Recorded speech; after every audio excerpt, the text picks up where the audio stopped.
August 17, 1981. Brooklyn, New York. He walked out of his home wearing a light summer jacket. No bodyguards. No hesitation. Dominic "Sonny Black" Napolitano had been summoned to a meeting. He understood what that meant. 2 years earlier, he had vouched for a man. A quiet jewel thief. A loyal earner.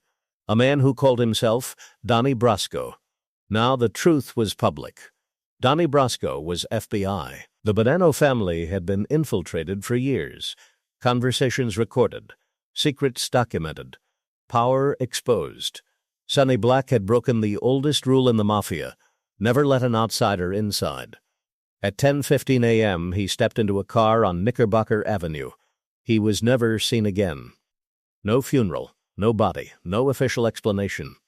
The film would later tell one story: loyalty, tragedy, brotherhood. But the real execution was colder, more political. A message sent upward, not downward. Sonny Black did not die because he trusted the wrong man. He died because the hierarchy needed blood. And that execution reshaped the American Mafia in ways the public never understood. Dominic Napolitano was not a reckless gangster. He was a captain in the Bonanno crime family, one of the 5 families that governed organized crime in New York City. By the late 1970s, that title meant something different than it once had. The Bonannos were weakened, internally divided. Their former boss, Joseph Bonanno, had triggered years of instability after attempting to seize greater control during what became known as the Bonanno War. Leadership disputes fractured the family's credibility. Other Mafia factions viewed them as unpredictable. By 1979, the family was desperate for stability. Napolitano operated out of Brooklyn. His crew controlled loan sharking, hijacking, and gambling operations. He was respected for discipline. He dressed carefully, spoke calmly, kept his temper contained. But he was also ambitious. In the Mafia hierarchy, a capo earned through control, through reliable tribute, through visible strength. The boss did not care about friendship, only income and obedience. Above the Bonannos stood the Commission, the informal ruling body of New York's crime families. It did not meet often, but its shadow shaped every internal decision. A family that appeared compromised risked isolation. A leader who appeared weak invited challenge. Napolitano understood this climate. He wanted recognition, influence, a path upward in a family still struggling to regain legitimacy. When a quiet associate named Donnie Brasco proved himself as a skilled jeweler and dependable earner, Napolitano saw opportunity. The man was low profile, professional, willing to listen. In a world built on suspicion, that seemed rare. But Mafia politics in the late 1970s were changing. Federal prosecutors were building RICO cases. Electronic surveillance was improving. Undercover operations were expanding beyond traditional informants. Washington was investing heavily in dismantling organized crime infrastructure. The old codes were under pressure. Napolitano believed he was strengthening his crew. In reality, he was opening the door to the greatest infiltration in modern Mafia history. And once that door opened, hierarchy demanded a response. Dominic "Sonny Black" Napolitano earned power the traditional way: quietly, relentlessly, profit first. Born in Brooklyn, he grew up around men who measured respect in cash and silence. By the early 1970s, he had become a made member of the Bonanno crime family. Promotion followed performance. Loan sharking operations ran smoothly. Hijacked trucks disappeared without noise. Gambling parlors generated steady tribute. He understood discipline. Sonny Black did not chase headlines. He built infrastructure. He surrounded himself with reliable earners and insulated himself from unnecessary exposure. In a weakened family, that made him valuable. But value inside the Mafia was never permanent. Leadership instability had left the Bonannos vulnerable to takeover. Other families watched closely. A struggling faction invited interference. To survive, a capo had to show strength upward to the boss and sideways to rival crews. That required expansion. When Donnie Brasco entered his orbit, the timing seemed ideal. Brasco, in reality undercover agent Joseph D. Pistone, presented himself as disciplined, low maintenance, and skilled in jewelry and fencing stolen goods. He did not ask many questions. He worked. He listened. Sonny Black saw something important. Brasco could help him grow influence beyond Brooklyn. Connections in Florida. Access to new rackets. Expanded earning potential. In Mafia politics, expansion meant leverage, and leverage meant survival. By formally vouching for Brasco, Sonny Black attached his name and reputation to the associate. In Mafia structure, sponsorship was sacred. A capo who vouched for a man guaranteed his legitimacy. If the man betrayed the code, the sponsor answered. It was not symbolic. It was structural accountability. Throughout 1978 and 1979, Sonny Black brought Brasco deeper inside. Meetings, social clubs, introductions to soldiers and captains. The access widened. So did the recordings. What Sonny Black believed was calculated growth was, in truth, controlled exposure. Every private conversation became federal evidence. Every introduction expanded the damage radius. Ambition drove him forward. Hierarchy would later hold him responsible. And once suspicion began circulating, there would be no protection left, not even from those who had benefited from his rise. The first warning did not come from the streets. It came from Washington. By 1980, federal prosecutors were preparing sweeping indictments under the RICO statute. Years of surveillance across New York had begun to converge. Wiretaps. Informants. Financial tracing. Organized crime was no longer being treated as isolated offenses. It was being prosecuted as a system. Inside the Bonanno crime family, tension increased. Rumors began quietly. An associate had been questioned. A meeting location was mentioned during interrogation. A private conversation appeared in a sealed affidavit. No one said the word undercover. Not yet. But something felt wrong. Sonny Black noticed distance in rooms that once felt loyal. Conversations shortened when he entered. Invitations became selective. The Mafia did not operate on paranoia. It operated on pattern recognition. Then the truth began surfacing. The man known as Donnie Brasco was identified internally as a federal operative. Confirmation spread through whispers before it reached leadership formally. The damage assessment was immediate and brutal. Years of access. Captains recorded. Internal disputes documented. The infiltration was not minor. It was catastrophic. For the Bonannos, still rebuilding credibility after years of instability, this was humiliation at the highest level. Other families would not ignore it. The commission would not overlook it, and hierarchy required liability. Publicly, Sonny Black maintained composure. He denied knowledge, emphasized loyalty, pointed to his earning history. Privately, he understood the equation. He had sponsored Brasco. He had introduced him upward. He had vouched. In Mafia structure, responsibility does not travel downward. It climbs. The turning point was not the exposure of the agent.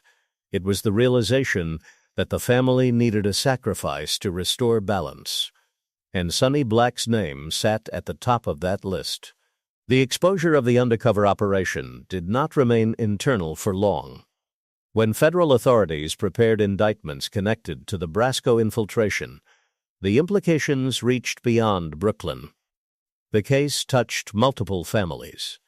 Meetings had been recorded across borough lines. Conversations involving soldiers, captains, and leadership were preserved on tape. For the first time in years, the Mafia faced public humiliation rooted not in violence, but in deception. The 5 families operated within an invisible balance. Each family governed its territory, but legitimacy depended on collective strength. If one family appeared compromised, it weakened the perception of all. The Bonanno crime family was already fragile. Leadership transitions had created skepticism among rivals. The infiltration confirmed their vulnerability. Other bosses did not need to make threats. Pressure was understood without words. A compromised capo could not simply be demoted. That would signal weakness. If a captain allowed a federal agent into private meetings, introduced him to made men, and expanded his reach across state lines, accountability had to be decisive. There was also fear. If Brasco had reached Sonny Black, how far upward had access gone? What conversations were recorded? Which alliances were now evidence? Silence spread through the ranks. Meetings became smaller. Communication tightened. Associates were scrutinized. Sponsorship rules hardened.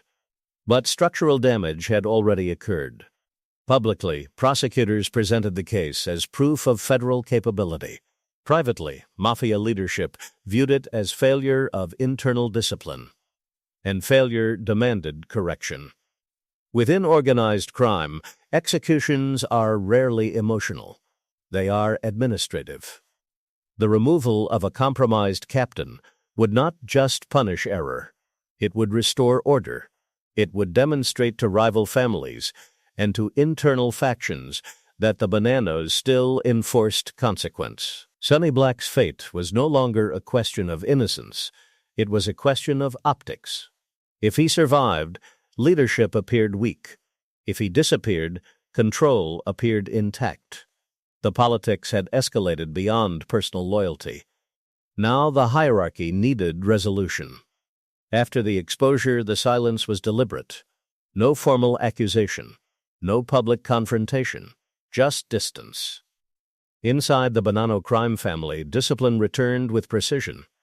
Meetings were rescheduled without notice. Social clubs that once welcomed Sonny Black grew colder. Invitations narrowed.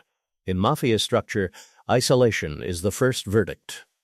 A capo survives on networks, soldiers, earners, alliances with other captains. When those networks begin withdrawing, the message is unmistakable. Protection is being recalculated. Sonny Black understood the choreography. He had witnessed similar endings before. A man stops receiving calls. A debt is suddenly questioned. A trusted ally avoids eye contact. No one says the word execution. It is never spoken. It is arranged. Reports suggest he attempted to defend himself. He emphasized his record. Years of earnings. Proven loyalty. Violence committed on behalf of the family. He argued that he, too, had been deceived. But hierarchy does not measure intention. It measures damage. Privately, leadership faced a calculation. Sparing him risked internal resentment. Soldiers might question why a compromised captain remained alive. Rival families might interpret leniency as weakness. Allowing him to continue would invite instability. Gradually, his circle thinned. Associates who once benefited from his protection shifted allegiance. Conversations became cautious around him. Then came the summons. A meeting request. Routine in tone, unavoidable in implication. In Mafia politics, a summoned captain attends. Refusal confirms guilt. Attendance accepts fate. On the morning of August 17, 1981, Sonny Black dressed carefully. Witnesses later recalled his composure. He did not flee. He did not protest publicly. He knew what the silence meant. This was no longer about betrayal by an undercover agent. It was about restoring the appearance of control. And restoration required finality. August 17, 1981. Brooklyn. The meeting location was never officially documented. It did not need to be. Summoned captains do not ask for details. Sonny Black left his home mid-morning. He told no one where he was going. He did not carry a weapon. In Mafia protocol, a man attending a disciplinary meeting arrives unarmed. To do otherwise signals defiance. Witnesses saw him enter a vehicle on Knickerbocker Avenue. He was not seen again. Law enforcement later concluded he was taken to a private residence or controlled space, somewhere insulated from interruption. There would have been no argument, no dramatic exchange. Executions inside the Mafia are procedural. The accusation would have been brief. You sponsored him. You vouched. You exposed us. Responsibility acknowledged. Silence maintained. The method was likely efficient. A single gunshot to the head. In some accounts, his hands were severed before disposal. A symbolic message. The hands that introduced the infiltrator were removed. Whether literal or apocryphal, the symbolism was understood. His body was never recovered. No funeral, no public mourning. His crew was reassigned, his territory absorbed. Within the Bonanno crime family, the removal was framed as necessary discipline. Order restored. Weakness corrected. But the execution was not simply punishment. It was performance. A signal to rival families.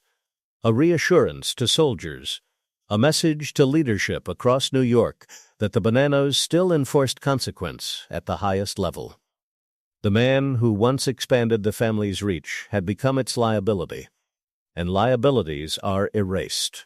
The disappearance of Dominic Napolitano did not make headlines immediately. Inside Brooklyn, the explanation was simple. He had violated trust. No further detail required. Within the Bonanno crime family, his crew was redistributed. Soldiers were reassigned to other captains. Revenue streams were redirected upward. Loan sharking books changed hands. Gambling operations continued without interruption. Operational continuity mattered more than mourning. Publicly, federal prosecutors moved forward with indictments tied to the undercover operation led by Joseph D. Pistone. Court proceedings revealed the scale of infiltration. Recorded conversations were introduced as evidence. Jurors heard private Mafia discussions once believed untouchable. The Bureau presented it as a triumph of patience and precision. Privately, the Mafia adjusted. Vouching procedures became stricter. Access to leadership tightened. Associates were kept at greater distance from internal deliberations. Sponsorship carried heavier scrutiny. Meetings were compartmentalized. Trust, once extended cautiously, became rationed. But the damage extended beyond internal policy. Other crime families observed the Bonannos' vulnerability. Power dynamics shifted. Influence migrated. The appearance of instability lingered even after the execution. The removal of Sonny Black restored symbolic order, but it could not erase recorded tapes or federal indictments.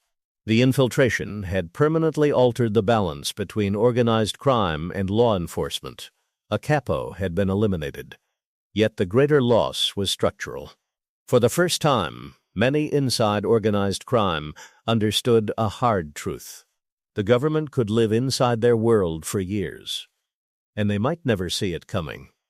On August 17, 1981, a captain left his home and vanished. No courtroom, no public confession, no recorded final words. Dominic Napolitano believed he was building strength, expanding influence, securing his position inside the hierarchy of the Bonanno crime family. Instead, he revealed something fundamental about organized crime. The Mafia speaks constantly of loyalty, brotherhood, honor. But its true foundation is hierarchy, and hierarchy demands sacrifice. Sonny Black did not die because he lacked devotion. He died because structure required blame. The infiltration embarrassed the family. Embarrassment threatened authority. Authority reasserted itself through elimination. The execution was not rage. It was maintenance. The film would later frame the story as personal tragedy, a friendship betrayed. But history shows something colder. The Mafia is not undone by sentiment. It survives through replacement. On that August morning, a capo stepped into a car believing he still belonged. He did not understand that the system he protected no longer needed him. And in organized crime, the moment you become a liability, loyalty ends. Silence follows. Then, disappearance.